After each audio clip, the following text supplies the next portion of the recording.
Efendim selamünaleyküm. Nasılsınız? Efendim gene nereye geldik? Nokta testlerine geldik.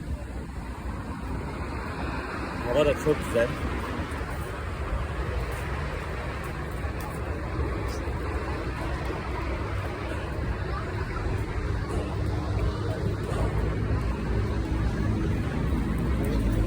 Vay. Abim sen hoş gelmişsin.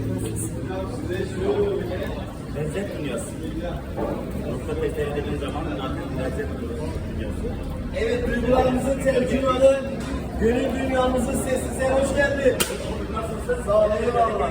Eyvallah. Buradayız. Evet, sen hoş gelmişsin abi. Gelirsin de kurtarsan avrat ha. Afiyet olsun.